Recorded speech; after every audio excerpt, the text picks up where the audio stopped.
అందరికీ నమస్కారం అండి. జై Sriram. Danadharma charitable trust founder Venkata Utkuri మాట్లాడుతున్నాను. ఈరోజు మన ఆంధ్రప్రదేశ్ గుంటూరు జిల్లా పొన్నూరు మా స్వగ్రామంలో ఉన్నాము. ఇక్కడ మన ఆంజనేయ స్వామి వారి దేవాలయం చాలామందికి పరిచయం ఉంటుంది. 24 అడుగుల ఆంజనేయ స్వామి వారి దేవాలయం.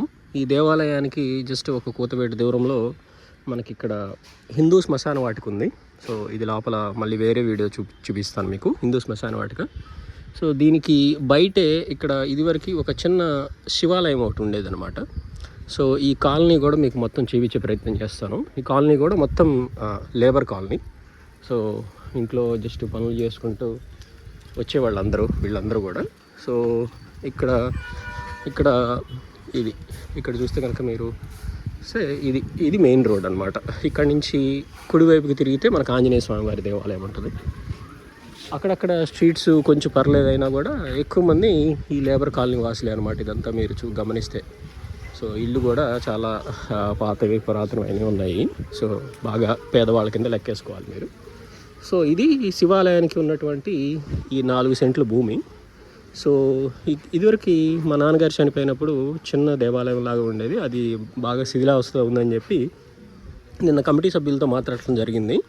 సో ఇప్పుడు ఈ దేవాలయాన్ని మంచిగా వాళ్ళందరూ తలా ఇంత వేసుకొని ఈ దేవాలయాన్ని ఒక ప్లాట్ఫామ్ లాగా వేసుకున్నారు, బాగా మంచిగా వేసుకున్నారు. సో ఇక్కడ ద్వారబంధాలు కూడా పెట్టారు. సో ఈ కొంచెం స్థలం కూడా ఎమ్మెల్యే గారు కేటాయించడం జరిగింది దేవాలయానికి, ఈ 10 అడుగుల దూరం కూడా. సో అంటే ఇక్కడ నుంచి దాదాపుగా హద్దు దగ్గర నుంచి ఇక్కడ వరకు ఈ దేవాలయంలో. సో ఇది నాగప్రతిమలు ఇవి కూడా ఉన్నాయి. ఇప్పుడున్నటువంటి విగ్రహాలన్నింటినీ కూడా వారు ఇక్కడ ఈ స్టోర్ రూమ్లో భద్రపరచడం జరిగిందనమాట. సో మీకు ఒకసారి చూపించే ప్రయత్నం చేస్తాను. సో ఓం నమః శివాయ. సో ఇక్కడ మీరు చూడొచ్చు అమ్మవారు, శివుడు, అలాగే విఘ్నేశ్వరుడు. సో మీకు కనిపిస్తుందో లేదో. సో ఇదండి దేవాలయము. సో ఇది తూర్పు దిశగా ఉన్నటువంటి శివాలయం. సో ఇక్కడ మీరు చూస్తే కనుక ఇది తూర్పు దిశగా ఉన్నటువంటి శివాలయం ఇది. సో ఈ మండపం కూడా చాలా చక్కగా వాళ్ళు బాగానే కట్టుకున్నారు. సో ఇది ఇక్కడ శివుడు, అమ్మవారు, విఘ్నేశ్వరుడు. సో ఇట్లా ఈ 3 లాగా కట్టుకున్నారన్నమాట వాళ్ళు. సో బాగుంది, దేవాలయం కూడా బాగుంది. సో ఇక్కడ ఉన్నటువంటి వాళ్ళందరూ కలిపి కట్టుకుంటున్నారు. సో దీనికి గాను దానధర్మ చారిటబుల్ ట్రస్ట్ దగ్గర నుంచి కొంత సహాయం అడగటం జరిగింది. సో నేను పర్సనల్గా కొంత ఇస్తాను అని కూడా చెప్పాను వాళ్ళకి. సో అలాగే దాతల దగ్గర నుంచి కూడా సహాయ సహకారాలు కోరుకుంటున్నాము. సో ఈ పైన గోపురం, సో ఈ స్లాబ్ వర్క్, ఈ పైన గోపురం, సో ఈ 2 వర్క్ నడుస్తుంది. సో ఇది కూడా దీనికి గాను నేను అనుకోవటం కనీసం ఒక 4-5 lakhs రూపీస్ దాకా అయ్యే అవకాశం ఉంది. ఇంకెక్కువే అవ్వచ్చు, ఎందుకంటే వీళ్ళు ఒకేసారి పర్మనెంట్గా కట్టుకోవాలని. సో బ్రిక్స్ ఇవన్నీ కూడా ఉన్నాయి ఇక్కడ చక్కగా. సో ఇదండి దేవాలయం ఇది. సో దీనికి సంబంధించిన దాతలు ఎవరన్నా ఇంట్రెస్టెడ్గా ఉంటే సహకరిస్తారని మిమ్మల్ని అందరినీ విజ్ఞప్తి చేస్తున్నాను. సో ఇదివరకు ఇక్కడ కనీసం మనకి చుట్టూతా కూడా ప్రాంగణంలో ప్రదక్షిణ చేసే అవకాశం కూడా లేదు. సో ఇప్పుడు నీట్గా ప్రదక్షిణ చేయడానికి కూడా మంచి అవకాశం కల్పించారు వీళ్ళు.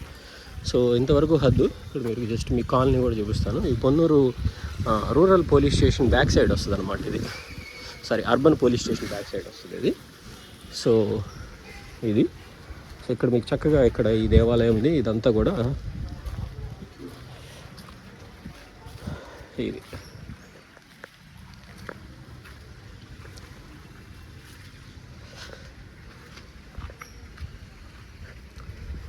ఇదండి చక్కగా మనం ప్రదక్షిణ చేసుకోవడానికి కూడా అనువుగా ఇక్కడ దేవాలయాన్ని కన్స్ట్రక్ట్ చేస్తున్నారు. బాగుంది యాక్చువల్గా ప్రదక్షిణ చేసుకోవడానికి కూడా. ఇదంతా ఇక్కడ కింద టైల్సు, ఫ్లోరింగు, గోపురం పనులు. సో ఈ గోపురం పనులు కూడా ఎవరో కాకినాడ జిల్లా వాళ్ళని అమలాపురం వాళ్ళని పురమాయించామని చెప్పారు కమిటీ సభ్యులు నిన్న, బుల్లయ్య గారిని. నిన్న వారితో కూడా మాట్లాడటం జరిగింది. సో ఒకవేళ వీలుంటే కనుక ఇవాళ కూడా ఆయన దగ్గర నుంచి ఒక చిన్న ఇంటర్వ్యూ తీసుకునే ప్రయత్నం చేస్తాను. సో దీనికి గాను మీకు తోచిన సహాయం చేయవలసిందిగా కోరుతున్నాము. సో ఇక్కడ వీళ్ళకి శిలాఫలకాలు అవి కూడా పెడతారు. సో ఇదంతా కూడా చాలా పాత ఇదండి. సో చిన్న చిన్న శివలింగాలు ఉంటే ఇక్కడ పెట్టారు వీళ్ళు. సో ఇదివరకు బయట ఉండేదన్నమాట. సో ఇదండి. సో ఇది దేవాలయం. సో దయచేసి దాతలు సహకరించి ఈ దేవాలయాన్ని ఈ గ్రామస్తులందరి కోరిక మేరకు దాదాపు ఎన్ని సంవత్సరాల నుంచి ఉందో తెలియదు, కానీ ఈ దేవాలయాన్ని కంప్లీట్ చేయగలిగితే ఇక్కడ కూడా ఇదంతా కొంచెం లోపలికి వస్తే అది కూడా బాగుంటుంది.